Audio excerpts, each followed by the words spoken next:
Spending other people's money is great. Good luck with your payments. I was so angry at my husband for being too lax that I finally got a divorce. However, it seems that my husband had committed more serious crimes than I had grasped. From the very beginning of our marriage, my husband has been the embodiment of selfishness. I wondered why I had married such a husband, and even though I regretted this past behavior, it was too late now. The aftermath of my husband's sins said out of the mouth of my good-for-nothing husband. As expected, this is beyond my control. That's why I had to make him see how painful it is.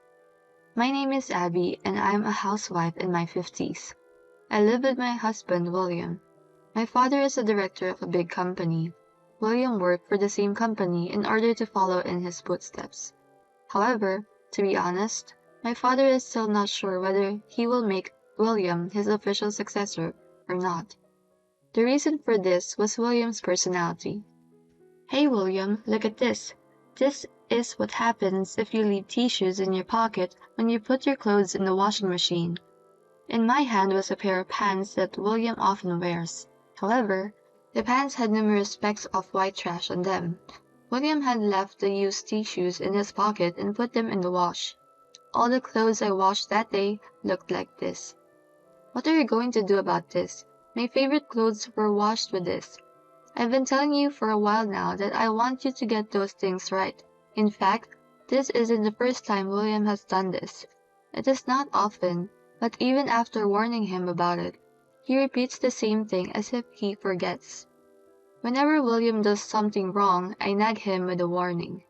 At first, William would apologize and say, "I'm sorry," but the more times I told him, the worse his mood became. He became bad-tempered and did not listen to my words. This again? I'm tired too, so please forgive me if I make a few mistakes. Isn't it a wife's job to follow through with this kind of thing?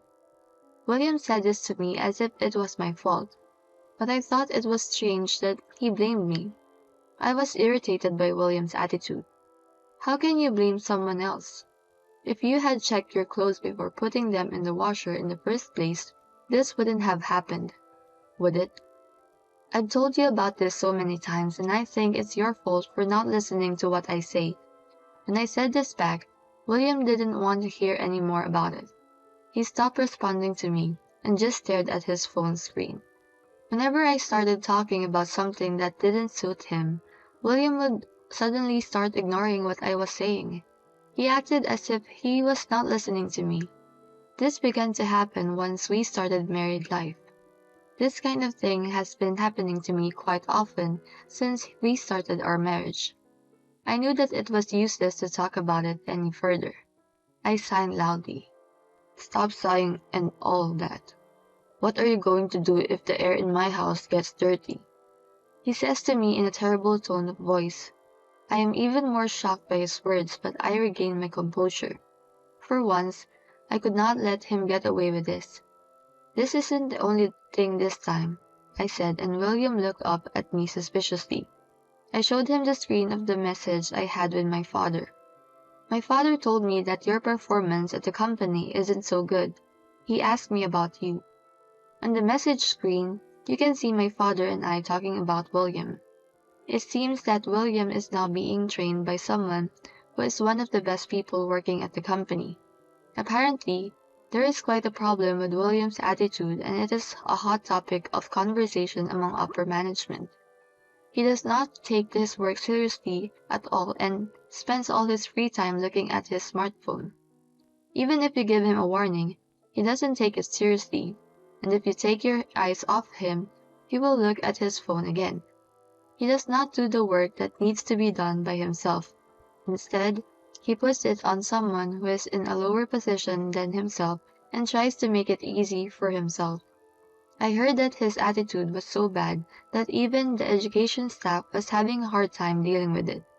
My father heard about this and went out of his way to ask me what to do about it. My father is a pretty good man at his job, and it would have to be something substantial to cause such a father to be so distressed. In other words, William's attitude was that bad. My father is really stressed about this. There is talk of not making you the successor and having my younger brother take over. What? That can't be. I married you because he said I could be the successor.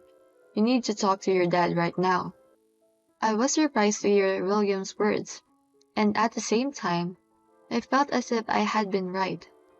I had never felt that William had been kind to me since we got married.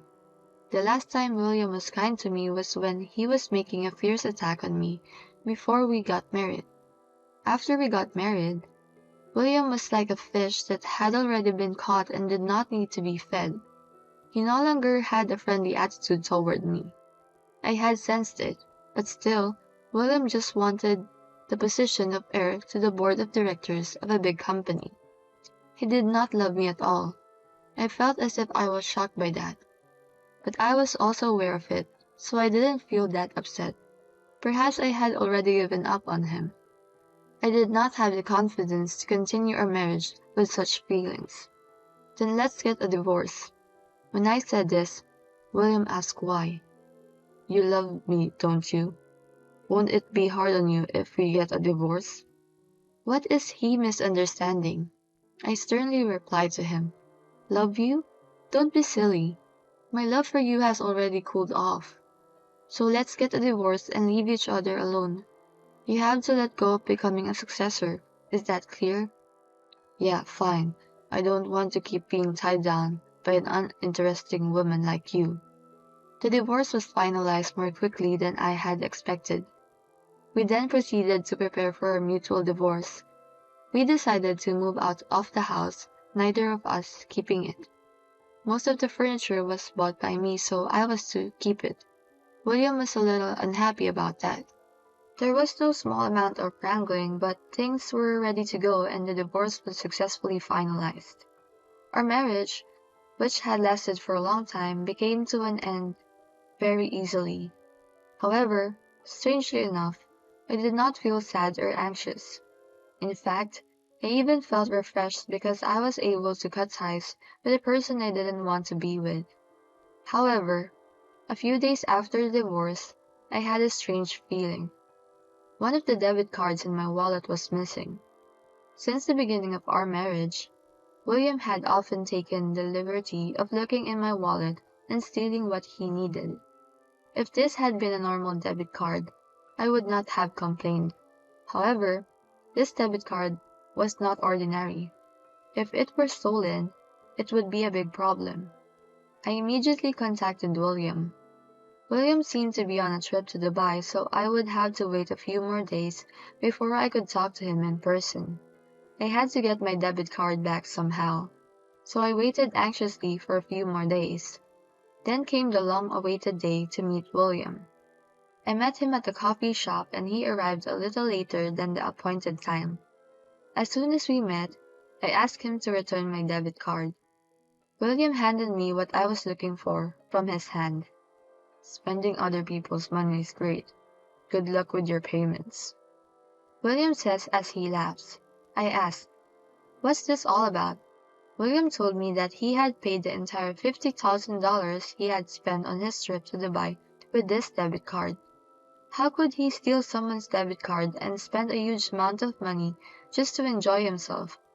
It is too strange to be considered normal. William must be punished sorely for such a terrible behavior.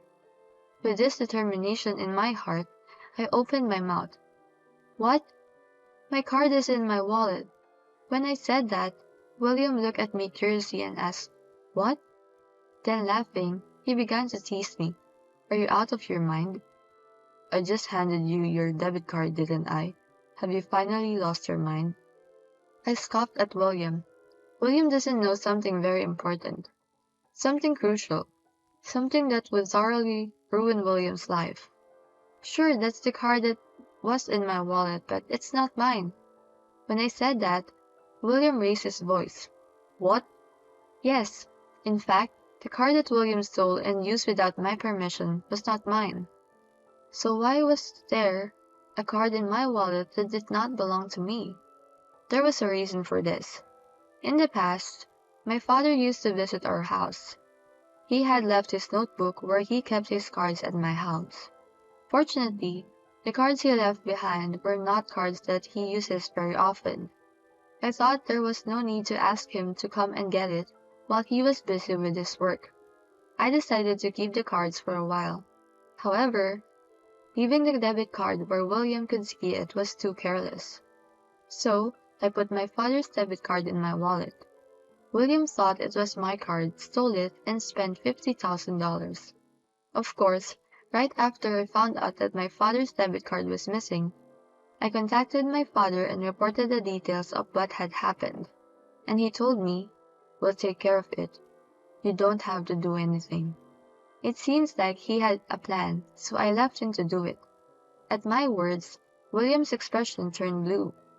William must have been trying to trick me alone. However, the plan did not work, and in fact, it was strangling him. Even though William could be bossy around me, he could not be so brazen with my father in front of him. My father was in an overwhelmingly superior position, and William was not stupid enough to do anything inconsiderate in front of him. If he had behaved even a little more decently toward me, this would not have happened, but it was too late for regrets. "I'm sorry, but my father will be coming now. You'd better be prepared." As I said this, William quickly began to pack up his belongings. He seemed to be ready to run away. He was the one who had done this to himself, but when the time came to face his consequences, he tried to run away. I have always disliked that about William. He was in this situation because of himself, but when the time came for others to blame him, he would see that there was nothing he could do. That is not a good thing. Face up to what you have done. Understand that you have done a terrible thing. Trying to run away from this is not a mature thing to do. I said this, and William's face turned red, and he yelled at me. "That's enough. How far do you want to humiliate me? You slut, I shouldn't have married you in the first place. Don't act like a fool while wasting my time." William says this, blaming me for everything. It is wrong to blame me no matter how cornered I am, and how little space I have in my heart. This was all brought on by William himself, and I am in no way to blame. It is all William's fault, and yet he talks about it as if it were my fault. I let out a big sigh at William's attitude, tired of listening to what he has to say. Why did I marry such a person? I began to regret everything that has happened since I married William, and he began to treat me badly. If I had not married William, I would have had a better life. There would have been someone who would have been kinder to me and looked out for me more than William. And yet, I had thrown away even the opportunity and continued to devote my life and energy to such a worthless person. I must have been more foolish than anyone else. Why couldn't I have recognized the true nature of William sooner? Perhaps it was not only William who was sloppy, but also myself. But it was too late for regrets. The revenge drama has already begun. The time I wasted on William would never come back. Perhaps sensing that he could no longer escape from my words, William gave up on leaving and sat there. I felt it was a wise decision. If William had escaped here, my father would surely have chased him to the ends of the earth and made William redeem himself in this manner. If he did, it would be William who would suffer. And to be honest, I don't think William is capable of atoning for his sins. The fact that my father did not come to William until now was a sort of thank you for being with me for so long, even though it was not a proper life. But William, not knowing this, began to be more and more insolent. "It's all your fault. If you put your card in such an obvious place, I'd think it was mine to use. That's what I always hated about you. It is usually a bad idea to use someone else's debit card, even if it belongs to your spouse. Even if it is your spouse's card, you should ask for permission beforehand. However, William has been using my debit card as he likes without my permission. This is probably why, when we divorced, he stole the debit card from my wallet as if he were accepting a parting gift. It wasn't my fault. It's all your fault for sloppy management. So you're the one who should apologize to your father. I did nothing wrong. William insists and tries to get away with it. His argument is so implausible that I wonder if he is insane. It is William's fault for stealing the debit card, no matter how you look at it. William is the one who has developed the habit of stealing debit cards without permission. He is at fault for it all. There is nothing I did that was wrong. Yet, William is trying to pin the blame on me. William says it is because of my sloppy management. That isn't what I was doing, and I was managing everything properly. It is William's fault, of course, that he had developed the habit of stealing other people's things. Why don't you just admit to your sins? I asked him that, but he refused to admit it. No matter how hard I tried, he did not seem to want to admit what he had done. I sighed loudly once more, and William shivered. It was time to make him realize his position. Just then, the last cast member appeared. Abby, sorry to keep you waiting, and William, it's been a long time. My father said as he walked up to us. William had no idea that he was really coming. He looked at my father's face and turned pale. Hello, sir. William approached my father, called the waiter, and ordered a drink for my father. His attitude had changed from before. William's shoulders shook as if he was surprised even by that. He looked at me anxiously as if saying, Abby, what's going on? Even that was amusing to me. I had missed you so much since Abby and I got divorced. How have you been doing?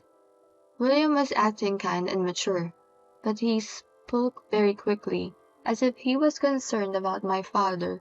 From the outside, he may seem like a good ex-husband who cares about his ex-father-in-law.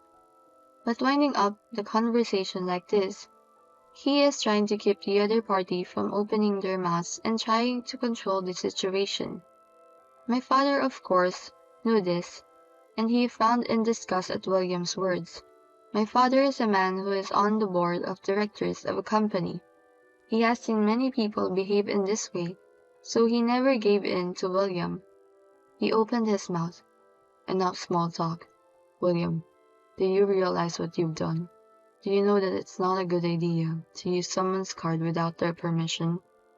My father's voice contained something coercive, like anger or intimidation. Even I, who was not actually being addressed, trembled at the tone of my father's voice. I was not actually facing it, but even I was shaken by the tone of my father's voice, and there was no way William could maintain his sanity. He nodded his head and said softly, Yes. William has such a terrible attitude toward me, but he has never behaved badly in front of my father. My father was usually kind, mild-mannered, and considerate of others, but he was especially harsh on those who interfered with his benevolence, and even I, his own daughter, was frightened of him when he revealed his anger. William was trembling in front of my father, who was filled with such anger. What you did was like stealing. If you were still my daughter's spouse, maybe I could forgive you. But now you are like a stranger to me. Do you know what this means?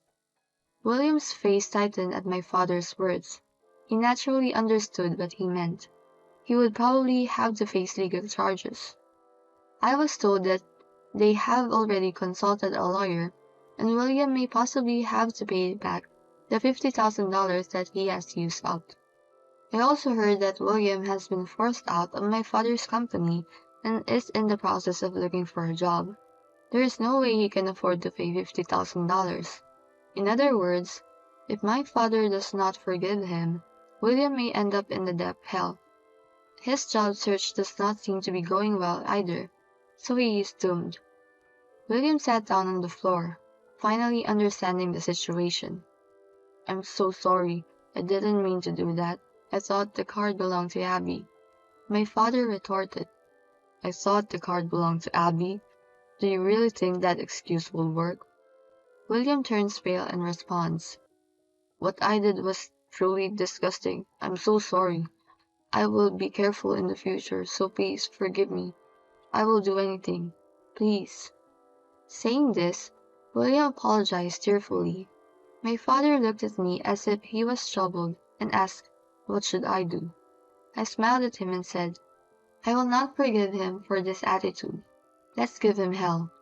At my words, William pleads desperately, "Please, please." But it was too late.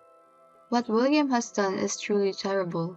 I couldn't forgive William's attitude after we got married. This is my little revenge. Good luck in the future.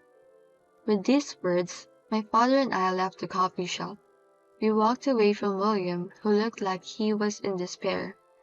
Then, my father hired a lawyer who had the $50,000 he had spent repaid.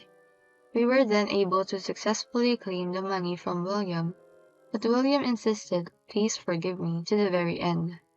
However, if the case went to trial, William's guilt would be revealed. If that happened, he would have no hope of finding a job. Understanding this, William took out multiple loans to pay $50,000 in a lump sum, as my father insisted. We do not know where William is now. According to our mutual friends, he has disappeared. I had some idea of what was going on, but since it was not an area that the general public was allowed to get involved in, I decided to pretend that I did not know. I am now living with my father. I have caused an inconvenience to my father in many ways, and when I apologized to him for that, he forgave me for being this sweet daughter. My father is already over 80 years old and does not have long ahead of him. That's why, as his daughter, I want to do my best so my father can live his life without regrets.